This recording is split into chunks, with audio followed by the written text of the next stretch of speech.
तर परिस्थितीशी झुंजण्यात आम्हाला काही कमी पण वाटत नाही, पण झुंजण्याऐवजी माघार घेऊन पळापळी करण्यास आम्हाला खंत आहे. दादासाहेबांना कैद झाली, आम्हाला मुख घेऊन स्वस्त बसावं लागलं.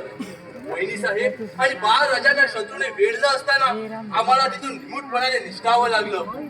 सूर्याची पिसाळाच्या पितुरीमुळे बलाढ्य रायगड सहजासहजी शत्रूला मिळाला. आणि हे सर्व काही घडत असताना या शिवप्रभूच्या वंशाला काही हालचाल न करण्याचा सल्लागार मंडळीचा सल्ला शिरोधार्य म्हणून असे वन वन भटकावं लागत आहे. लाचारीने जीवन जगावं लागत आहे. नामोशकीने अपयश घेऊन पळावं लागत आहे. दासी सबुरीने घ्या. तुमच्याप्रमाणे मला असह्य वेदना होत आहे, पण परिस्थिती वणवाच असापेक्षा काही काही गोष्टी मनाविरुद्ध सहन कराव्या लागतात. सल्लागार मंडळीचा जो आपल्याला सल्ला दिला आहे तो या घराने मराठी राज्याच्या हिताचा आहे. शिवप्रभूचं स्वराज्य टिकवायचं असेल तर काही काही गोष्टी मनाविरुद्ध सहन केल्या पाहिजे. उताळपणाला संयमाच्या शिबिरेचं बंधन घातलं पाहिजे. मराठी राज्याच्या सुस्थिरतेसाठी आम्ही केव्हाही आमची मान द्यायला तयार आहोत, पण आम्ही जर असे स्वस्थ बसलो तर राजगादीच्या अभिलाषेनं आम्ही हा राजकारणाचा डाव खेळतो असा इतरांचा समज होईल. त्याची काय वाट?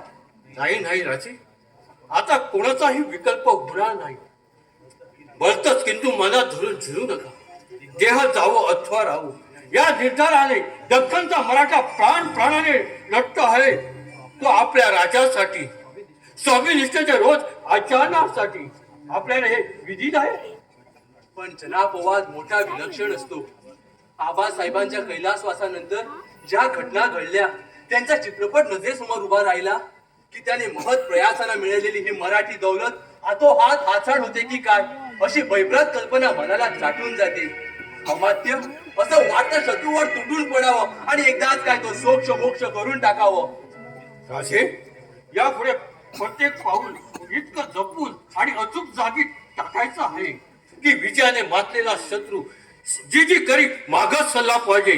दातो तूण धरून शरण आला पाहिजे. दख्खनचा मराठा बघितला की त्यांचा थरकाप उडाला पाहिजे. अमात्य, तुमच्यासारख्या कर्त्या सवरत्या आणि धनाजी संताजी सारख्या रणशुरावरच आता आमची सारी भिस्त आहे. कोणीतरी इकडेच येत आहे. होय, मलाही तसंच वाटतं. मी पाहतो कोण आहे ते. आबासाहेब, तुम्ही पावन केलेल्या या पुण्यभूमीवर आज दुर्धर प्रसंग कोसळला आहे. तुम्ही मावळ मराठ्यांच्या सहाय्यानं रक्ताचं शिंपण घालून वाढवलेल्या या स्वराज्य वृक्षाला आज पितुरीची आणि देशद्रोहाची कीड लागू पाहत आहे. यातून समर्थपणाने मराठी दौलत पुनच्च घडी खांब उभी राहण्यासाठी तुमचीच पुण्याई खर्ची पडली पाहिजे.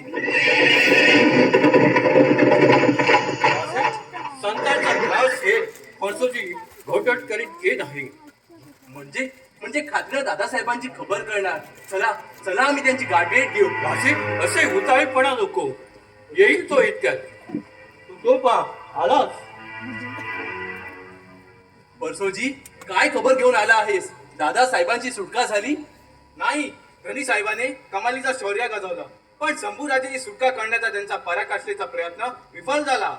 म्हणजे संताजी हात हलवीत माघारी फिरला? होय सरकार, नाईलाज झाला, कारण शंभूराजे त्या काम बक्षाच्या चवणीस नव्हतेच मुळी. म्हणजे असं कसं होईल? आपल्या हेऱ्याकडची खास बातमी खोटी कशी ठरली? ते आम्हा मराठ्यांना चकविण्याचा मुघलांचा काळ होता. त्यांनी दुसऱ्याच्या मार्गाने शंभूराजेंची रवानगी तुळापूर केली. त्यामुळे आमची दिशाभूल झाली. एकूण सर्व पापग्रह महाराष्ट्राच्याच पाठीमागे हात धुवून पडल्यासारखे दिसतात. बरं, आता संताजी कुठं आहे? ते धनाजी जाधवांची गाठभेट घेण्यासाठी धनाजीच्या गडीत गेले आहे. मग आम्ही मदत करीत पन्हागडीत जात पाहू. तिथे आमची गारपेट घ्या असा खासांचा खास देव संताजी धनाजी द्या. जशी आज्ञा. राजे, आपण असे संचित होऊ नका. विधिलिखित कधी टळत नाही, मात्र प्रयत्न चालूच ठेवले पाहिजे. सामर्थ्य आहे चळवळीचे, जो जो करील तयाचे. आज ना उद्या जयश्री आपल्याला वरमाळा घालीतच. होय, उद्याच्या उजळणाऱ्या सोनेरी दिवसाच्या अपेक्षेनं आजची ही खडतर निराशमय रात मोठ्या निर्धारानं कंठली पाहिजे. चला राखे, याच याच पावली 15 घडी राजधानी करून संताजीची धनाची गाठभेट घेऊन पुढील रूपरेषा आखूया आणि मातांवर झालेला शत्रूला खडे चालूया. आमची अनुज्ञा आहे. चला.